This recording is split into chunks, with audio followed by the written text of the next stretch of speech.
Uh, Now we have a special treat, and I think over the years we've seen that some of our guest speakers who talk about even our healthcare provider wellness have been very positively received, and we have a treat, like I said, that today our next speaker, who's going to be giving a state of the art talk, is Dr. Megan Oser, and she's going to talk about the toll of burnout and how to rebound. So I think we know a lot of people are burned out, so we're going to focus hopefully also on how do we deal with it and how to rebound. I just wanted to say a few words about Dr. Oser. She is a licensed clinical psychologist specializing in behavioral medicine, gastroenterology, and the integration of evidence-based psychological and behavioral therapies within GI clinics and other medical settings. And we're fortunate to have Dr. Oser as the Director of Behavioral Medicine within our division at UCLA, and she leads our Integrative Digestive Health and Wellness program. So thank you, Megan, and I'm looking forward to hearing about how we can rebound. Thank you. So this is the clicker, correct? I can just, okay, that's okay. This one, yep, got it, thanks. All right, so fun times. We're going to talk about burnout. I'm thinking that a lot of you are probably burned out about talking about burnout.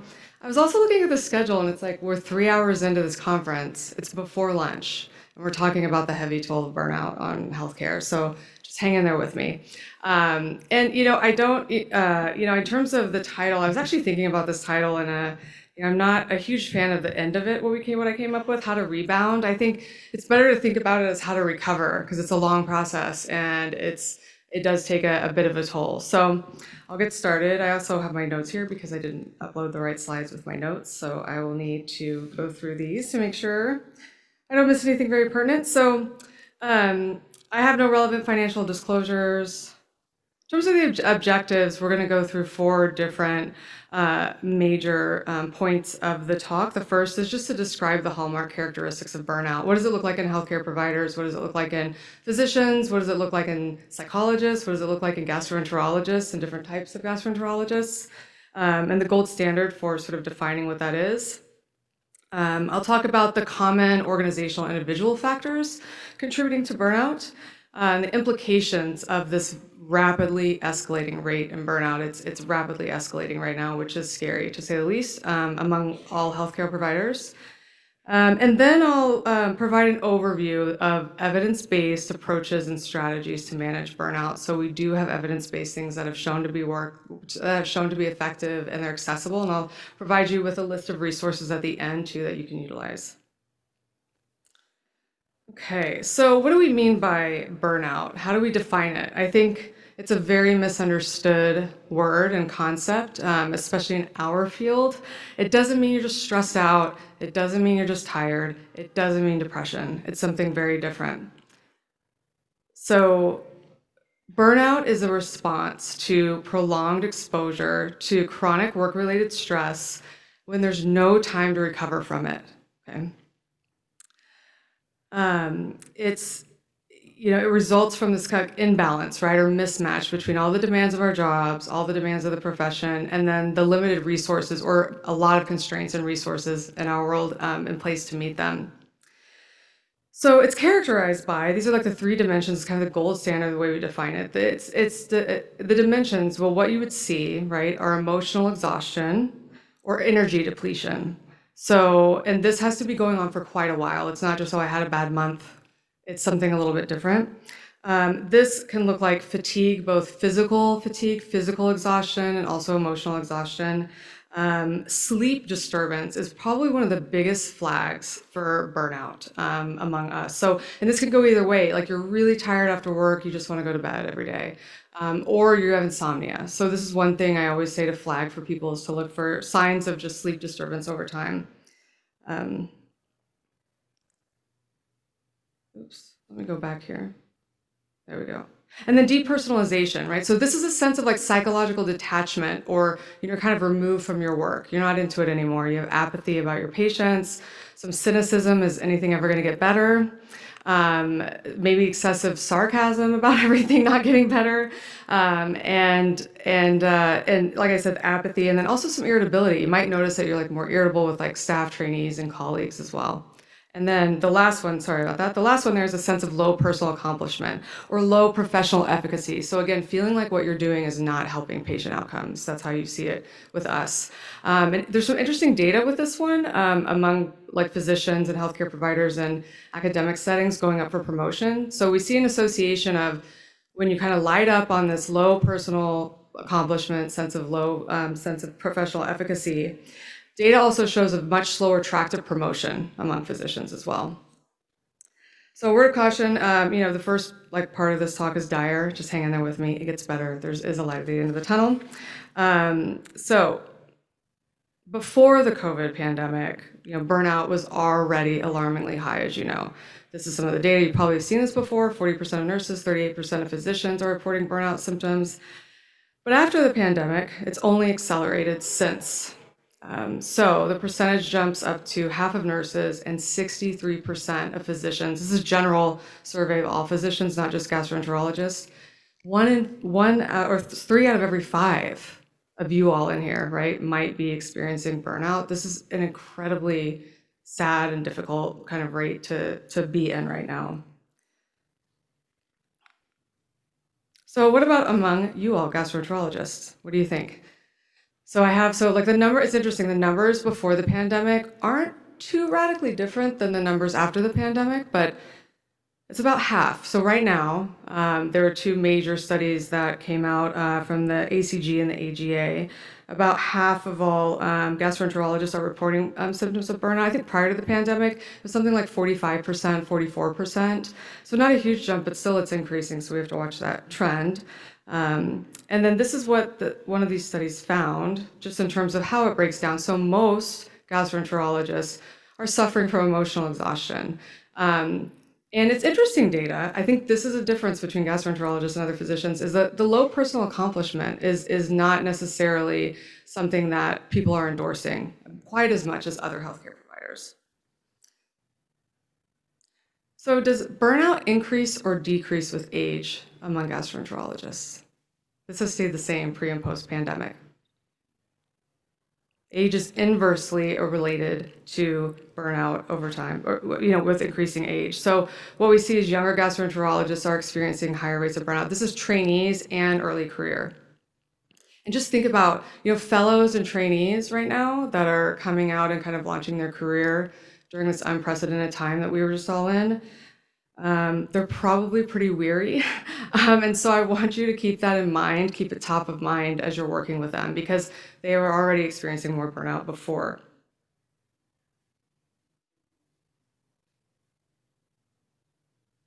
Okay, this is interesting too. So GI proceduralists and surgeons have also been found to have higher rates of burnout than other gastroenterologists.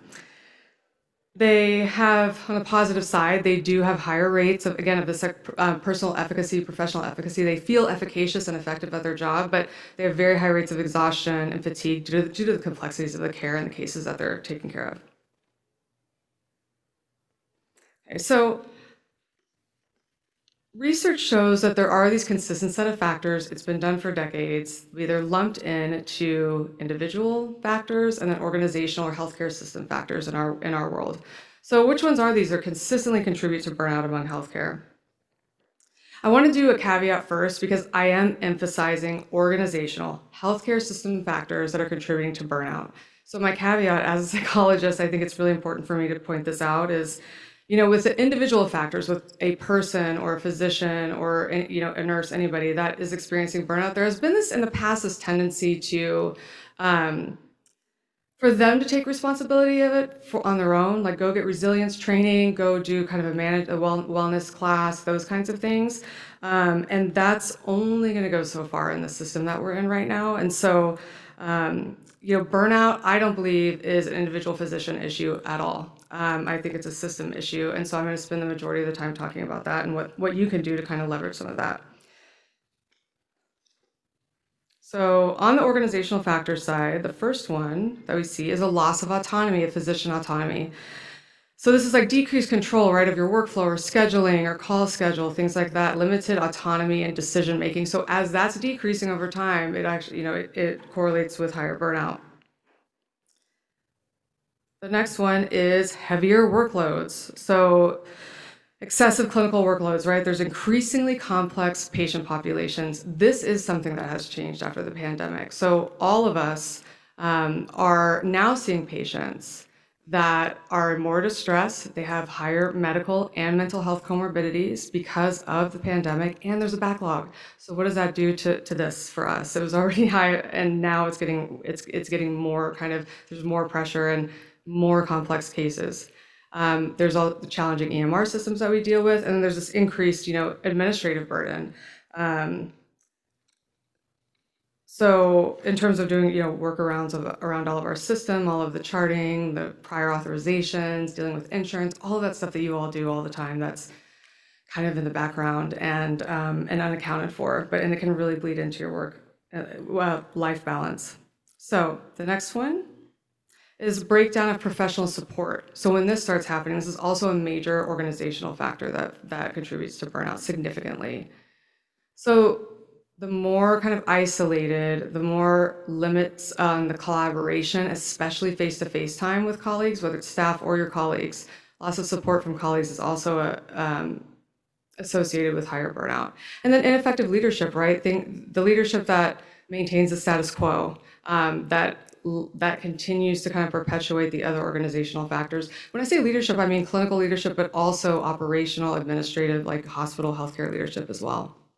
So when there's limited opportunities for professional advancement and growth, insufficient awards, those kinds of things.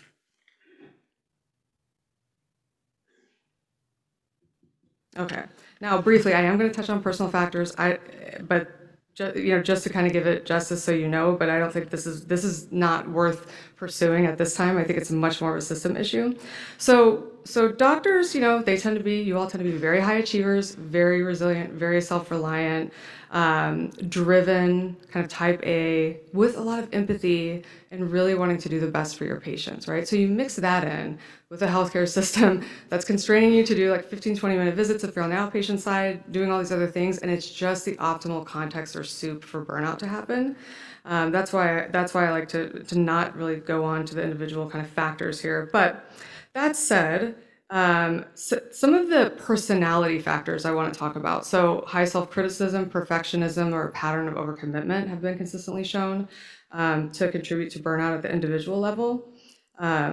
And the most important, though, that we have found both within gastroenterology, there's surveys within gastroenterology on this, as well as all physicians and healthcare providers, is an inadequate support system outside of work, okay? So this also has showed up with gastroenterology surveys as well. Now I want to kind of go into a call of action with you all, because this is where it is a shared responsibility, and I know people are tired of talking about it and things like that, but it is a shared responsibility, I think, for just the field of medicine at large and healthcare. It cannot be the accepted norm. This cannot be the accepted norm in healthcare. We really can't be complacent here. So the consequences are very far-reaching, as you know. The graphic on the right points to a lot of those. That's from the U.S. Surgeon General. You've probably seen that before. It's very common. But it harms both the physicians, the healthcare providers, and the patients. It harms your own health. It compromises patient outcomes. There's more medical errors, doctor shortages, turnover, attrition from your profession is growing as well. But there's a flip side to this. So what does burnout in healthcare teach us? Like, why would this be happening, right? So we usually feel burned out in roles or in our work world in a role that we care about deeply. This is why we suffer the way that we do.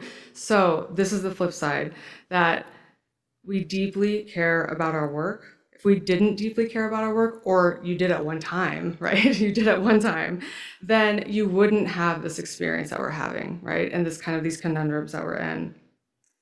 So as I kind of transition on to the next kind of parts of this talk, the nature of our work, right, in healthcare as providers, coupled with all of these healthcare system factors and misaligned incentives and imperatives and constraints, can lead to something much more. Okay, and I would be remiss if I actually didn't talk about moral injury in healthcare.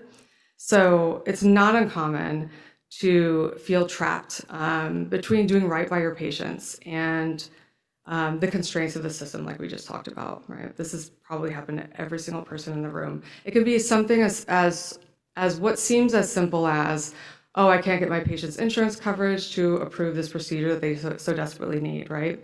So moral distress is when patient care needs are at odds with our ability to provide it due to the healthcare constraints that are intractable or are beyond our control. This causes what we coin moral distress. Repeated experiences of this over and over time for years can lead to moral injury. Okay? So this is this profound sense that you've kind of betrayed your own ethical code or your values as a professional physician, gastroenterologist, or you just were unable to do it because of all these other factors that got in the way. Now, this term was, historically used, and it came from to describe experiences of people in the military. But around 2018 or so, it started showing up in the healthcare literature and applying to us in our work that we do very recently. And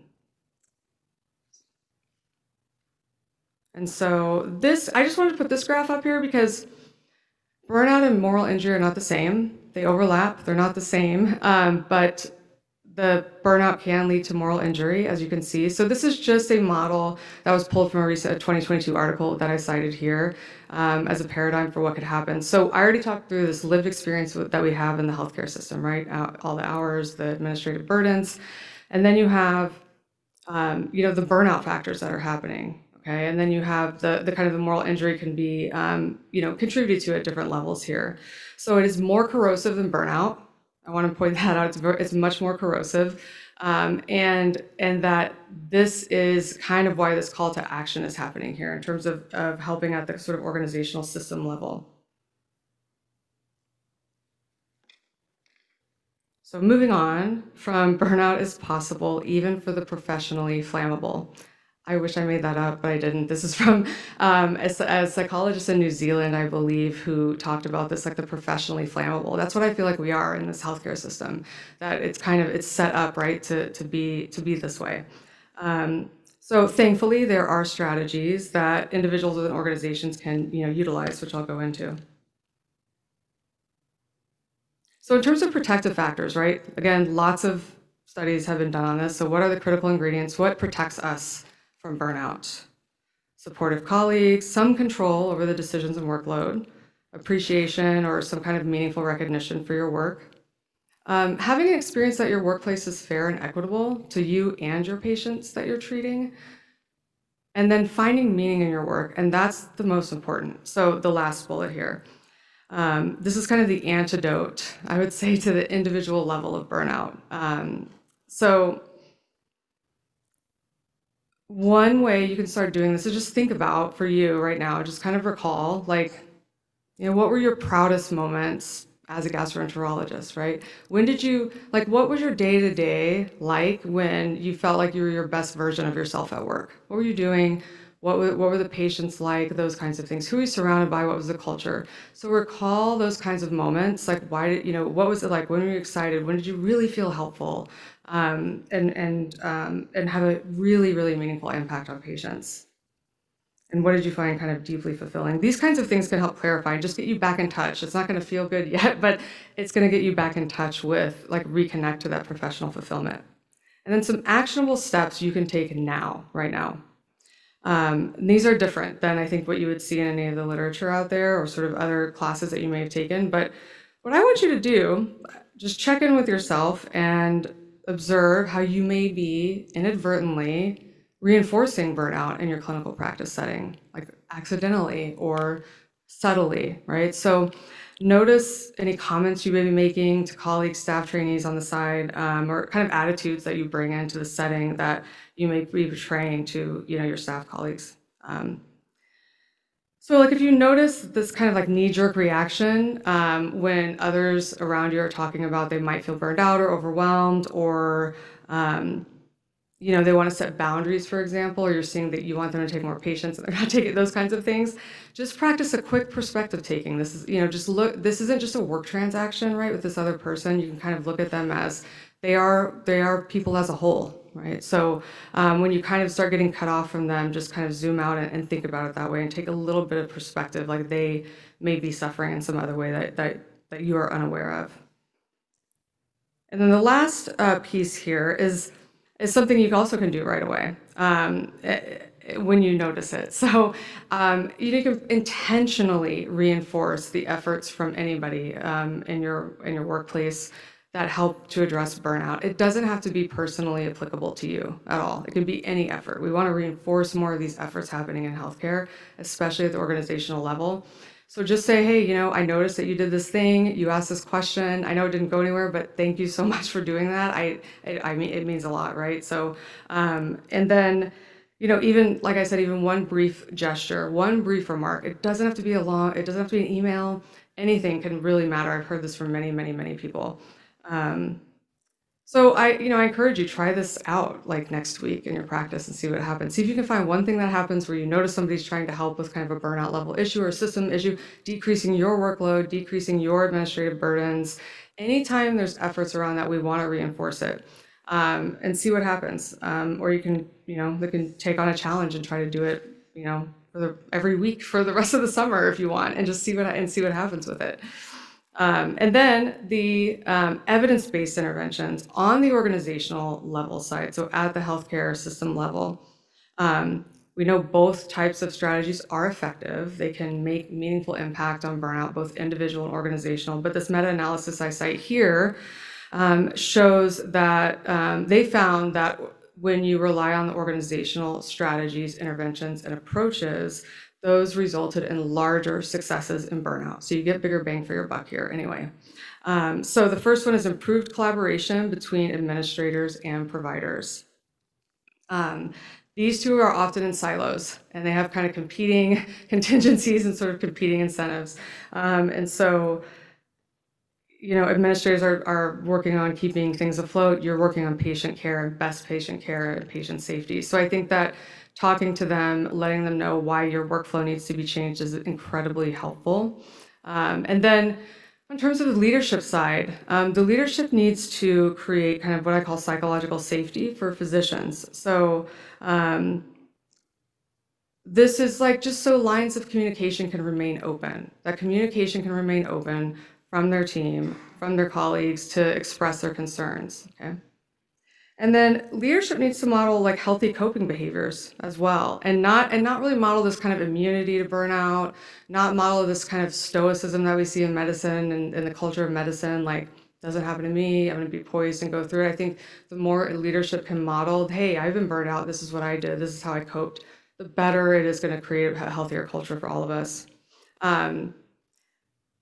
There is some interesting data on this actually that shows that it's kind of contagious, like leadership, well-being, and is contagious for their team members. So studies have shown that variation in leadership burnout, like if their leaders are burned out, it actually correlates and varies the score of the rest of their team members. So it bleeds into what they experience as well.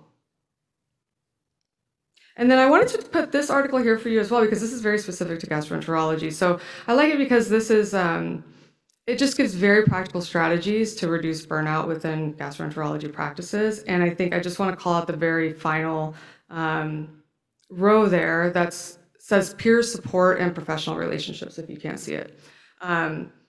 This is the one I want to call out here. So what we've seen is, after adverse events or after a stressful day or very challenging patients, physicians and gastroenterologists prefer that peer support. They prefer that face-to-face time than other types of strategies to mitigate it. So like employee assistance or other wellness kinds of programs. So anything we can do to kind of increase that face-to-face time and like check-in time and with each other is going to be very helpful. And I pulled a couple of quotes from gastroenterologists from this article, so this is straight from the article. One says, when I have an adverse event, like a complication or a complaint or just a very challenging patient, I can turn to my colleagues for support, and they can come to me. We all make mistakes. We shouldn't be ashamed of this, nor to admitting to burnout. Peer support is crucial. Nothing else can replace it. There's other quotes like this in there as well. Now, for the individual strategy side, I do also want to just point out one thing out of here. that you might not be aware of. So, when we can't control a situation, like a lot of the stuff that we're in healthcare, as we know, you can still control how you respond to it to a certain degree. And that's where this first bullet point, mindfulness and acceptance skills training. I know a lot of people have talked about mindfulness, but there's a piece here that's actually more important. It's the acceptance part of it. There's a study done with healthcare providers, and they had two different groups comparing mindfulness, basic mindfulness training, so just focused attention along with awareness of thoughts and just kind of present moment focus, and compared it to a different kind of mindfulness group. So it was that plus acceptance skills training. And that was acceptance of kind of one state, not just awareness of thoughts and feelings, but especially negative experiences. Acceptance and awareness of negative experiences that we typically push away. Only the second group actually showed improved stress reactivity on physiological markers. There's also brain imaging done, and improved stress resilience. So if you're going to look for one of those, eventually just keep an eye out for the ones with the acceptance side of it as well. And then, I found this, I didn't have enough time to put this on the slide, but I found this at a recent study in 2020 with gastroenterologists. Also found this as well. So they showed this to be effective in gastroenterologists. So engagement in self-care, and mindfulness practices has improved their well-being and improved their patient care. So they looked at patient outcomes as well. So almost to the end in the summary. So we talked about kind of the gold standards. What is burnout? I think everybody knows what this is. Those are the three for repetition. Burnout is a very complex issue with many, many causes. But we talked about both organizational and individual factors exist, but the majority that drive physician burnout are within the healthcare organization and they're in the system. So that's one key point I want to drive home. That's the largest culprit right now. And so there's no kind of single solution, as we know, but we do have effective strategies that can be implemented right now in GI clinical practice. And, addressing this is not negotiable. It truly isn't. It's really not optional. I mean, we have to do this. We all need to do this for yourself, your colleagues, your patients, and just the communities in general. We can't continue to have attrition and shortages. And then I want to just show you this very quick. These are the 4 resources very quickly, just so you know. This is AGA, GI Practice Toolbox for physician and provider wellness. It's not just at the individual level. It does do it, but it also has lots of stuff around the organizational level. And then this one is fantastic. It has all kinds of toolboxes and checklists you can go through to like remove EHR sludge and what you don't need anymore. So you don't have to rethink. It's already there. You can kind of look at it and also share it with your administrators. Just pick one thing that you see you could improve and say, hey, why don't we try this checklist, and see what we can actually remove. It can be that easy. This is another resource for you, national resources. They're all national and professional organizations. And the last one is, of course, you've probably seen this one, the U.S. Surgeon General's resources. So these are the ones that I find to be the most helpful with the most amount of resources to do the least amount of work on your end. So thank you very much for being open. I'll be open to discussions and questions.